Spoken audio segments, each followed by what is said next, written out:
اللهم صل على سيدنا محمد طب القلوب ودوائها وعافية الأبدان وشفائها ونور الأبصار وضيائها وعلى آله وصحبه وسلم. மிகுந்த மதிப்பிற்கும் மரியாதைக்கும் உரிய பெரியோர்களே, சகோதரர்களே, அல்லாஹ்வின் நல்லடியார்களே, புனிதமான முஹர்ரம் மாதத்தில் அதனுடைய மத்தியில் ஜும்மா தொழுகையை நிறைவேற்றுவதற்காக நாம் எல்லோரும் குழுமி இருக்கக்கூடிய இந்த அரிய சந்தர்ப்பத்தில் அல்லாஹ் ரப்புல் ஆலமீன் நம் அனைவருடைய பாவங்களை மன்னித்து நமக்கும் நம்முடைய குடும்பத்தினர், உற்றார் சுற்றார், உம்மத்தார் அனைவருக்கும் நரக விடுதலை அளித்து எல்லோருக்கும் அல்லாஹ் ஜல்ல ஷானுஹு வ தஆலா ஜன்னத்துல் ஃபிர்தௌஸ் அல்லாஹ் உயர்ந்த சுவனபதியை தந்தருள் புரிவானாக. வாழும் காலம் பரிசுத்தமான முஸ்லிம்களாக நல்லவர்களாக வாழ்ந்து இவ்வுலகிலிருந்து விடைபெறும்போது உத்தம சத்திய மூமின்களாக ஈமான் சலாமத்தோடு, சிஹத் சலாமத் ஆஃபியத்தோடு அல்லாஹுவை சென்று அடைகிற பாக்கியத்தை நமக்கும் நம்முடைய குடும்பத்தினருக்கும் அல்லாஹ் ஜல்ல ஷானுஹு வ தஆலா தந்தருள் புரிவானாக.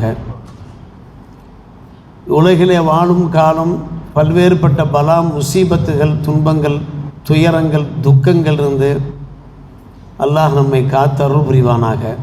நம்முடைய குடும்பங்களில், வியாபார ஸ்தலங்களில், தொழில்துறையில், எல்லா சந்தர்ப்பங்களிலேயும் அல்லாஹ் ரப்புல் ஆலமீன் தன்னுடைய தனிப்பெரும் கிருபையினால் மன நிறைவான வாழ்க்கையை தந்து பரக்கத்தையும் ரஹமத்தையும் நேமத்தையும் வாரி தந்தல் புரிவானாக. ஆமீன் யா ரப்பல் ஆலமீன். அன்பு சகோதரர்களே, பெரியோர்களே, புனிதமான முஹர்ரம் மாதம் ஷஹாதத்து ஹுசைன் ரலியல்லாஹு அன்ஹு அவர்களுடைய வீர மரணத்தை நமக்கு ஞாபகப்படுத்துகிற மாதம். கர்பலா களம் கண்ட மாதம். கடந்த ஜும்மாக்களில் பல்வேறுபட்ட தலைப்புகளில் சங்கமிகு உலமா பெருமக்கள் உரை நிகழ்த்தினார்கள்.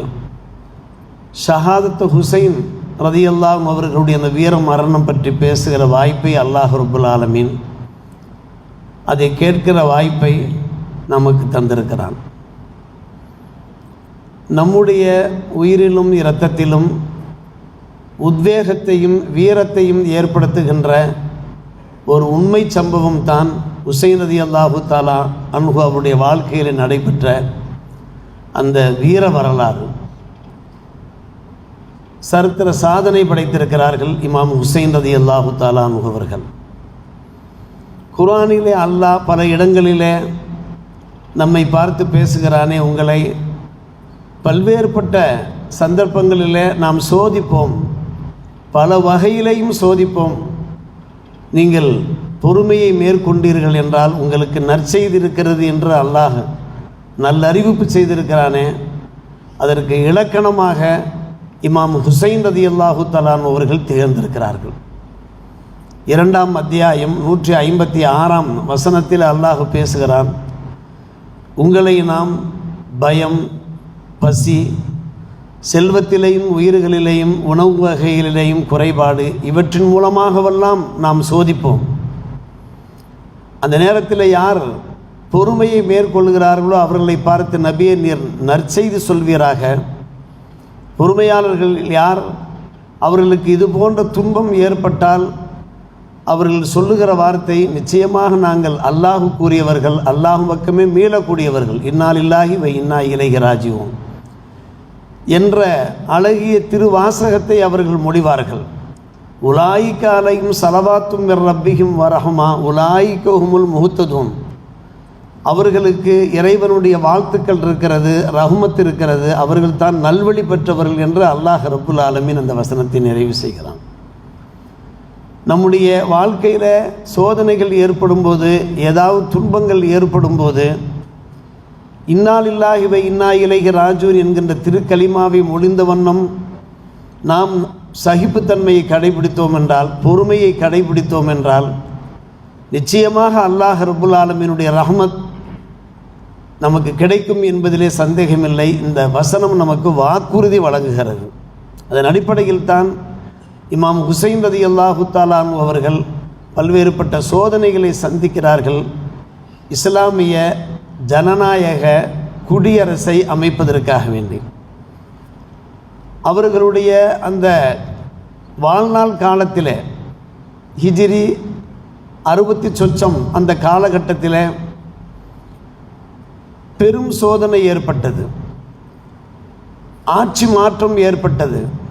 அந்த ஆட்சி மாற்றத்தை சரி செய்வதற்காக வேண்டி அவர்கள் அறப்போராட்டத்தில் ஈடுபட்டார்கள். இஸ்லாமிய அரசியல் சுதந்திரத்தை காப்பாற்றி இஸ்லாமியர்கள் நிம்மதியாக வாழ வேண்டும், அமைதியாக வாழ வேண்டும், அடக்குமுறைக்கும் சரிவாதிகாரத்திற்கும் அடிபணிகிற சூழ்நிலை ஏற்படக்கூடாது என்பதற்காக வேண்டிய ஹிஜ்ரி 61ஆம் ஆண்டு முஹர்ரம் பிறை 10 அவர்கள் இந்த உலகிலிருந்து விடைபெறுகிறார்கள், ஷஹீதாகிறார்கள். அதான் ஷஹாதத்து ஹுசைன் ரலியல்லாஹு அன்ஹு என்று நாம் கூறுகிறோம். அருமை சகோதரர்களே, பெரியோர்களே, ஹிஜ்ரி 4ஆம் ஆண்டு அல்லது 3ஆம் ஆண்டு ஷாபான் மாதத்தில் தான் ஹஜ்ரத் ஹுசைன் ரலியல்லாஹு தஆலா அன்ஹு அவர்கள் பிறக்கிறார்கள். அவர்களை பற்றி நிறைய புகழாரம் சூட்டப்பட்டிருக்கிறது. கிதாபில் உசுதுல் காபா போன்ற கிதாபுகளில் அது காணப்படுகிறது. அன்றைய அறியாமை காலத்தில் ஹுசைன் என்கின்ற பெயர் உடையவர் எவருமே இருக்கவில்லை. அப்படிப்பட்ட அழகிய பெயர் அவர்களுக்கு சூட்டப்பட்டிருந்தது. சொல்லப்போனால் சொர்க்கத்து மாந்தர்களிலே ஹுசைன் ரலியல்லாஹு தஆலா அன்ஹுடைய பெயர் இடம்பெற்றிருப்பதாக வரலாற்று நூல்களிலே காணப்படுகிறது. அந்த அழகிய பெயருக்கு சொந்தக்காரர் தான் ஹஜ்ரத் ஹுசைன் ரலியல்லாஹு தஆலா அன்ஹு. எல்லாவற்றுக்கும் மேலாக அஹ்ல பைத்திலே உள்ளவர்கள். பெருமானார் ரசூலே கரீம் ஸல்லல்லாஹு அலைஹி வஸல்லம் அவருடைய பேரராக உள்ளவர்கள், அவர்களுடைய குடும்பத்தினரை சார்ந்தவர்கள். அஹ்ல பைத்தை நேசிப்பது என்பது ஒவ்வொரு முஸ்லிமின் மீதும் கடமை. ஹசன் ஹுசைனா ரலியல்லாஹு அன்ஹுமாவுடைய பெயர்கள் எடுத்துரைக்கும் போதெல்லாம் நமக்கு ஒரு முஹப்பத்து உண்டாக வேண்டும், ஒரு தனி பிரியம் உண்டாக வேண்டும். இது அவசியமாக இருக்கிறது என்று அண்ணல் பெருமானார் ரசூலே கரீம் ஸல்லல்லாஹு அலைஹி அவர்கள் எடுத்துரைத்திருக்கிறார்கள். ஒவ்வொரு குத்துபா மேடையிலையும் ஜும்மா குத்துபா ஓதுகிற போது அவருடைய திருநாமங்களை வாசிக்காதவர்கள் கிடையாது. உலகம் பூராவும் ஹசன் ஹுசைனா ரலியல்லாஹு தஆலா அன்ஹுமா அவருடைய திருநாமங்கள் அங்கே வாசிக்கப்படுவதை நாம் பார்க்கிறோம். என்ன காரணம்? அவர்கள் சுவனத்து இளைஞர்கள், சையிதா ஷபாபி அஹ்லில் ஜன்னா, அஹ்ல் ஜன்னாவிலே இளைஞர்கள் தான் இருப்பார்கள். அவர்களுக்கெல்லாம் தலைவர்களாக இருக்கக்கூடியவர்கள் தான் ஹுசைனார் ரலியல்லாஹு தஆலா அன்ஹுமா. அதே போல் சுவன பெண்மணிகளுக்கு தலைவியாக இருக்கக்கூடியவர்கள் அன்னை ஃபாத்திமா ரலியல்லாஹு தஆலா அன்ஹா. அவர்கள் தலைவியாக இருக்கிறார்கள். அவருடைய மகன்கள் பெருமானார் ரசூலே கரீம் ஸல்லல்லாஹு அலைஹி வஸல்லம் பேரர்கள் அந்த ஷபாபுகளுடைய இளைஞர்களுடைய தலைவர்களாக இருக்கிறார்கள். இதையெல்லாம் நாம் ஹதீஸ் ஷரீஃபிலே பார்க்கிறோம். அருமை சகோதரர்களே, பெரியவர்களே, ஆம், ஹிலாஃபத் நடைபெற்று கொண்டிருக்கிறது.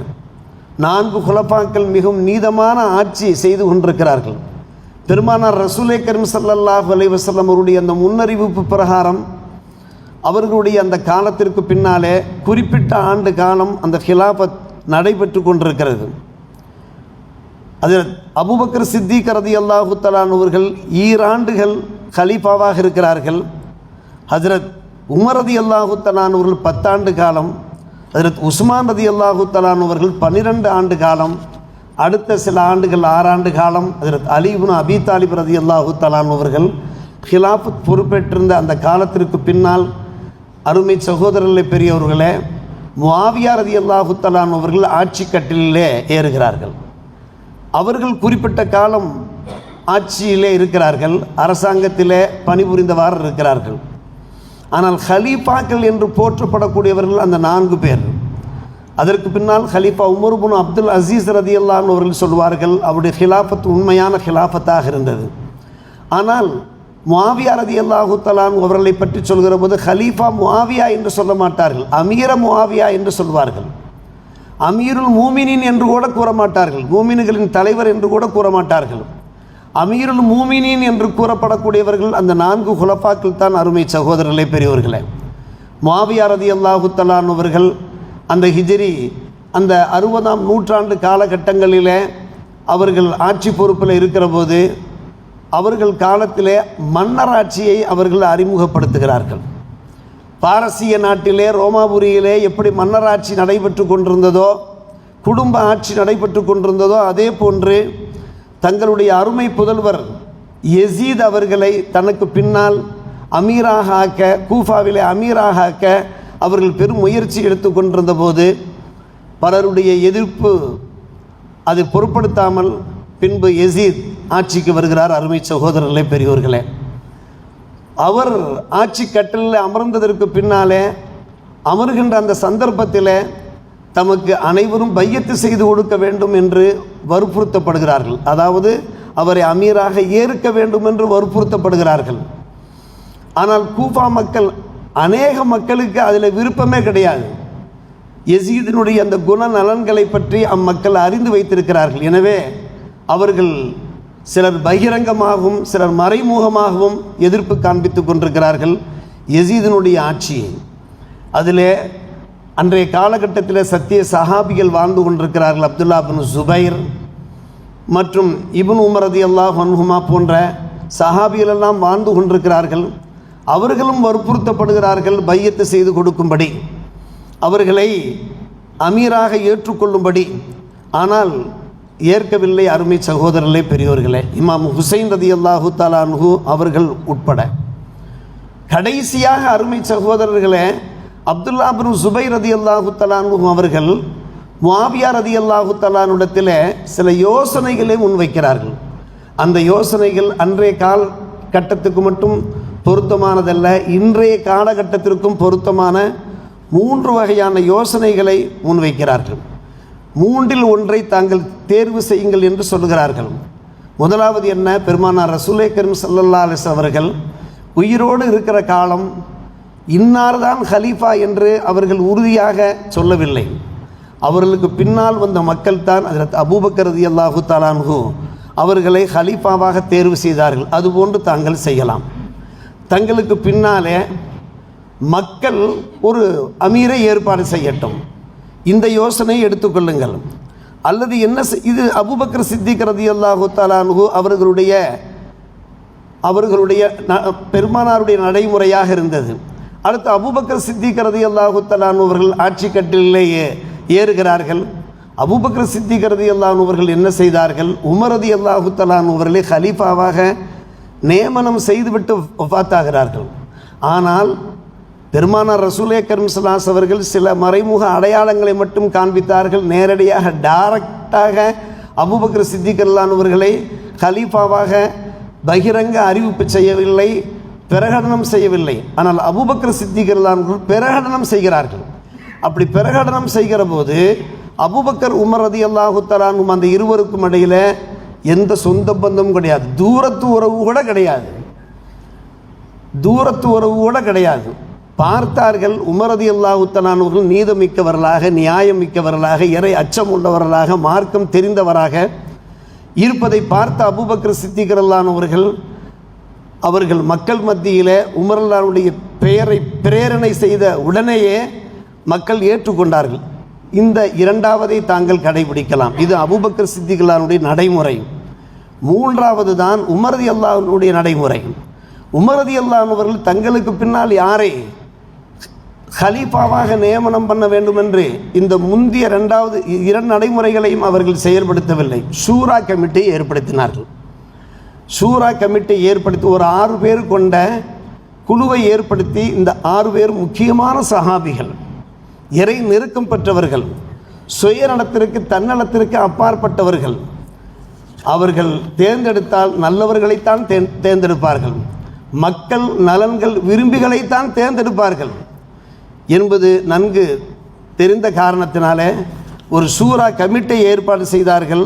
அந்த ஷூரா கமிட்டி என்ன செய்தார்கள்? ஹஜ்ரத் உஸ்மான் ரலியல்லாஹு தஆலா அன்ஹு இந்த 3 ஆலோசனைகளில் ஒரு ஆலோசனையை தாங்கள் எடுத்துக்கொள்ளலாமே என்று முஆவியா ரலியல்லாஹு தஆலா அன்ஹு அவரிடத்திலே சொல்பவர் யார்? அப்துல்லா பின் ஜுபைர் ரலியல்லாஹு தஆலா அன்ஹு அவர்கள். காரணம், அவர்கள் யசீதுக்கு பையத்து செய்து கொடுக்க தயாராக இல்லை. என்ன காரணம்? யசீத் ஆட்சிக்கு வருவதற்கு தகுதியற்றவராக இருந்த காரணத்தினாலே. இதை தாண்டி தான் அருமை சகோதரர்களே பெரியோர்களே யசீத் நியமனம் செய்யப்படுகிறார். முஆவியா ரலியல்லாஹு தஆலா அன்ஹு அவர்கள் மூலமாக நியமனம் செய்யப்படுகிறார். சத்திய சஹாபிகளுக்கு இதில் விருப்பமில்லை, இஷ்டமில்லை.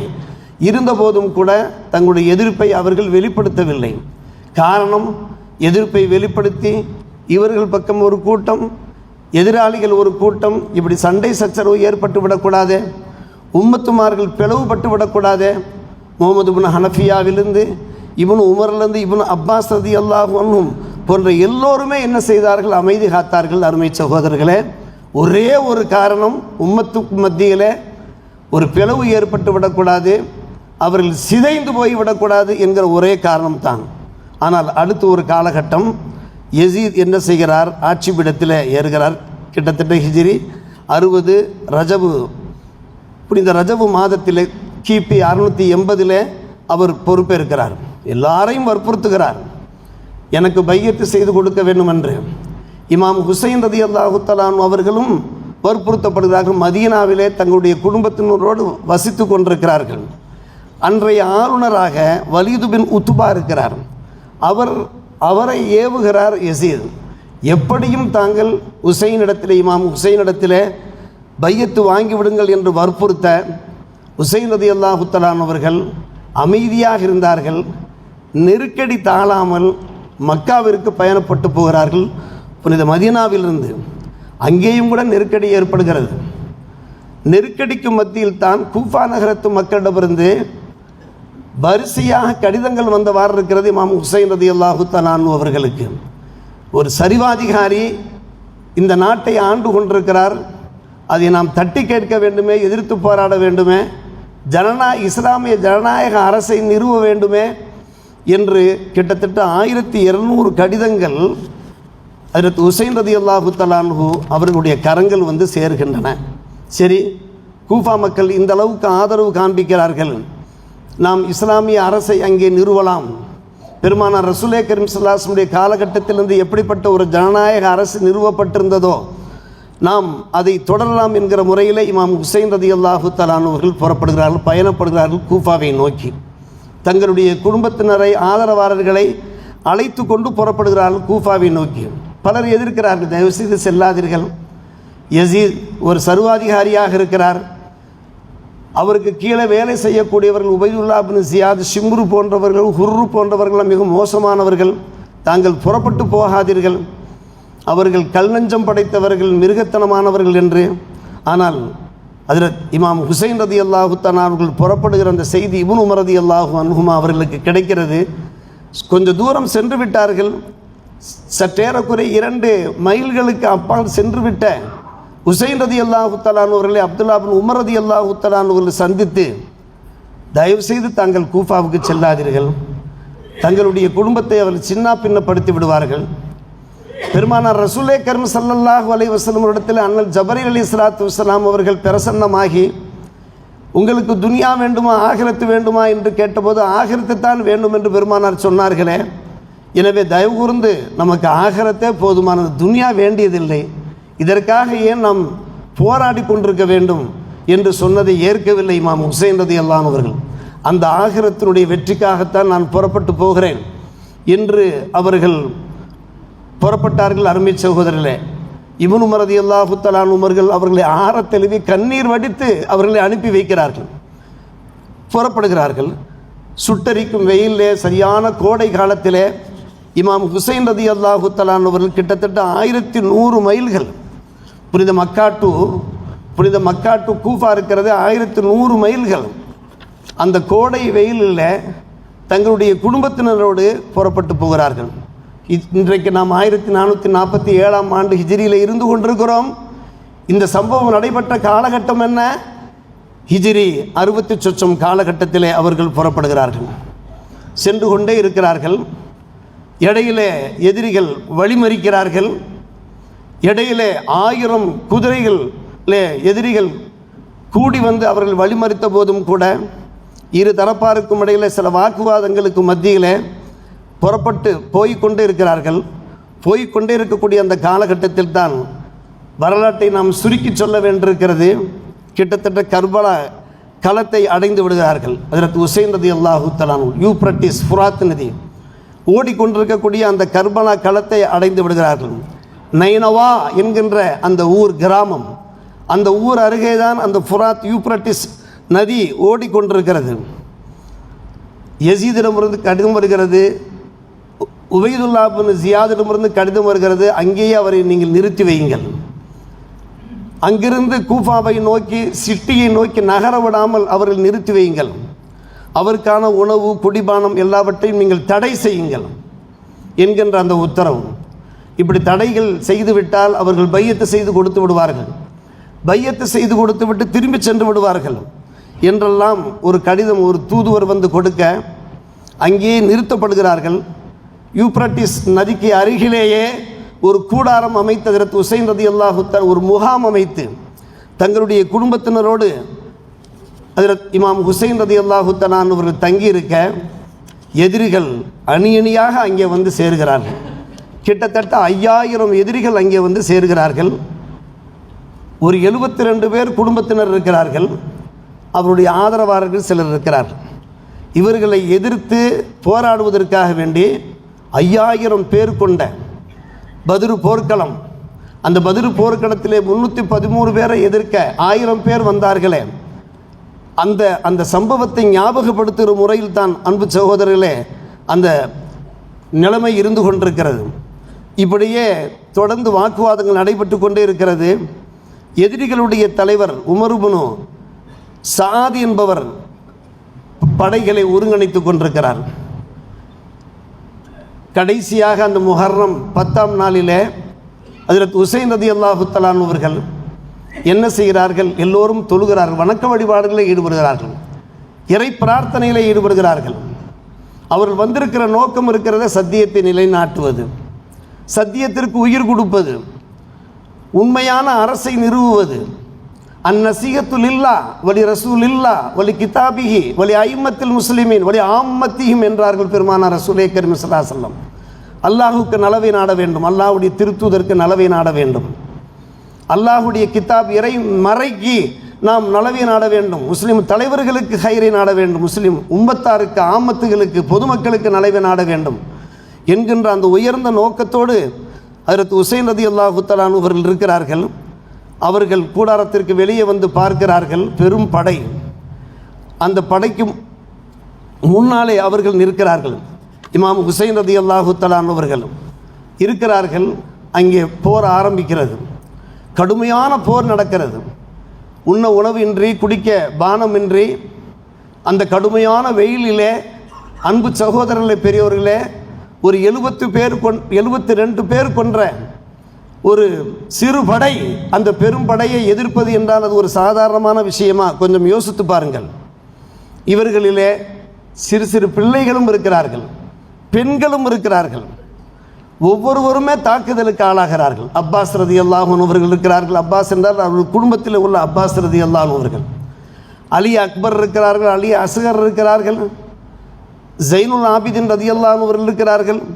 எல்லோருமே தாக்குதலுக்கு ஆளாகி கொண்டிருக்கிறார்கள். அன்பு சகோதரர்களே பெரியோர்களே, சுருக்கமாக சொல்வது என்றால், ஆம், இமாம் ஹுசைன் ரலியல்லாஹு தஆலாவுடைய ஒரு குழந்தை, 6 மாதமே ஆன குழந்தை, தங்களுடைய கைகளிலே அந்த குழந்தையை ஏந்திய வண்ணம் வெளியே தம்முடைய முகாமுக்கு வெளியே வந்து எதிரிகள் படையை பார்த்து பேசுகிறார். இந்த பிள்ளை என்ன பாவம் செய்தது? இந்த பிள்ளைக்கு பால் குடிப்பாட்ட வேண்டாமா? குடிக்க தண்ணீர் கொடுத்து குடிப்பாட்ட வேண்டாமா என்று அவர்கள் கேட்கின்ற கடமை இருக்கத்தானே செய்கிறது. ஆனால் அன்பு சகோதரர்களை பெரியவர்களே, அந்த எதிரிகளுடைய அந்த கல் நெஞ்சத்தை பாருங்கள், நயவஞ்சகத்தை பாருங்கள். ஒரு அம்பு வேகமாக வந்து அந்த குழந்தையின் உயிரை குடிக்கிறது. அந்த நிமிஷமே அந்த குழந்தை ஷஹீதாக ஆகிவிடுகிறார்கள்.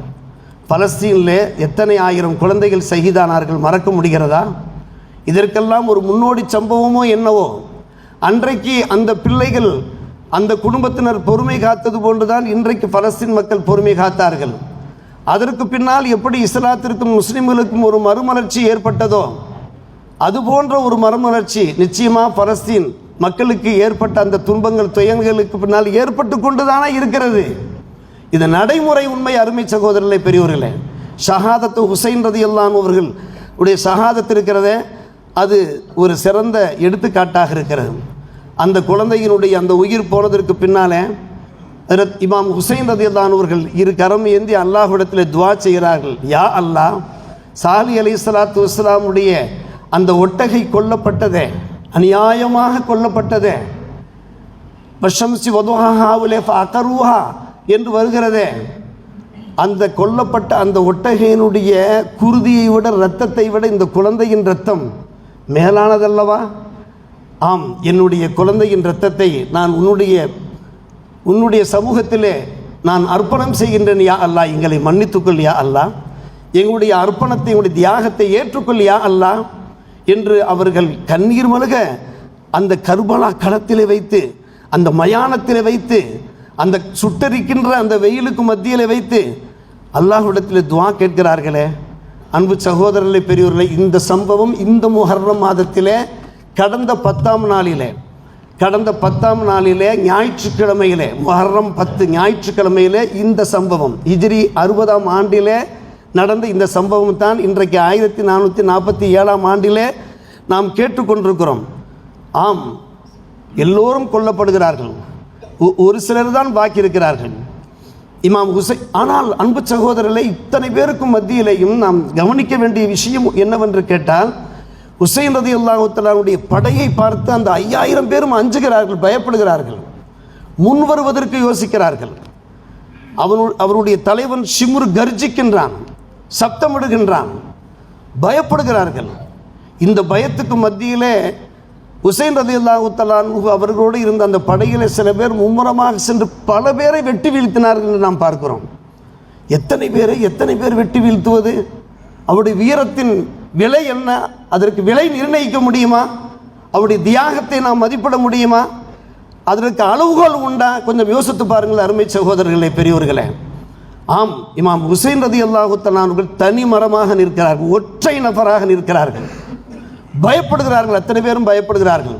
அவர்களுக்கு முன்னாலே அந்த நேரத்தில் ஒரு 1000 பேர் தான் ஷிம்ருடைய அந்த கர்ஜனையை கேட்டு, அந்த எதிரிகளுடைய அந்த கர்ஜனையை கேட்டு அதற்கு பின்னால் ஒட்டுமொத்தமாக சூழ்கிறார்கள். மொத்தமாக இமாம் ஹுசைன் ரலியல்லாஹு தஆலாவுடைய அவர்களை சுற்றி சூழ்கிறார்கள்.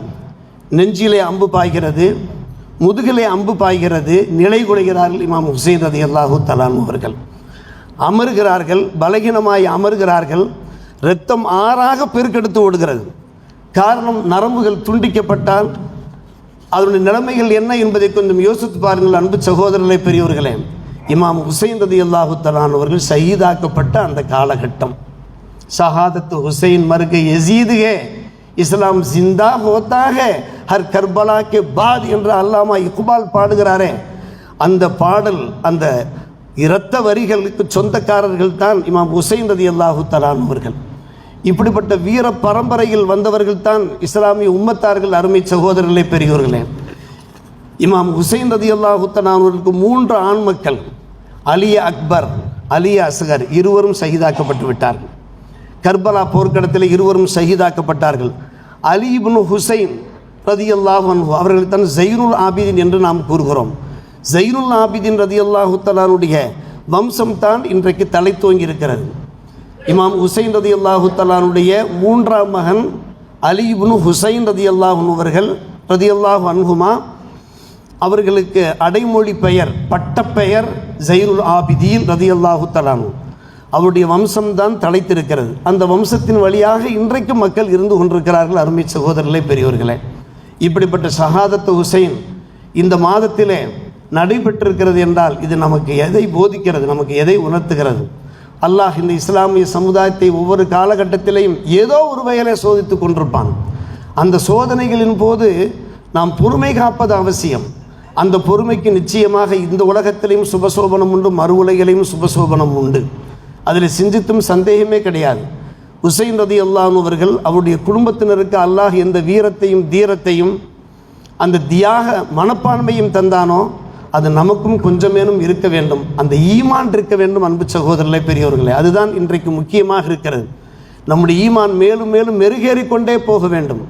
ஈமானில் ஒரு ஜியாதத், ஒரு பலம் ஏற்பட்டு கொண்டே போக வேண்டும். அவர்கள் போராடியது எதற்காக? இஸ்லாமிய ஜனநாயக அரசை, ஹிலாஃபத்தை காப்பாற்றுவதற்காக. அவருடைய போராட்டம் நீர் ஊத்த நெருப்பாக இருக்க முடியாது. அது ஒரு பலகீனமான ஒரு போராட்டமாக இருக்க முடியாது. அதனுடைய அந்த விளைவுகள், அதனுடைய அந்த தொடர்ச்சி தான் இன்றைக்கும் இஸ்லாம் இன்றைக்கு பலமாக இருக்கிறது என்றால், இஸ்லாம் இன்றைக்கு வலிமையோடு இருக்கிறது என்றால், முஸ்லிம்கள் தாக்கப்பட்ட போதும் கூட முஸ்லிம்கள் பல்கி பெருகி கொண்டே போகிறார் என்றால் உலகம் புறாவும் எல்லாம் ஷஹாதத் ஹுசைனுடைய பின்னணி தான், அந்த சம்பவத்தின் பின்னணி தான், அந்த இரத்த வரலாற்றினுடைய பின்னணி தான்.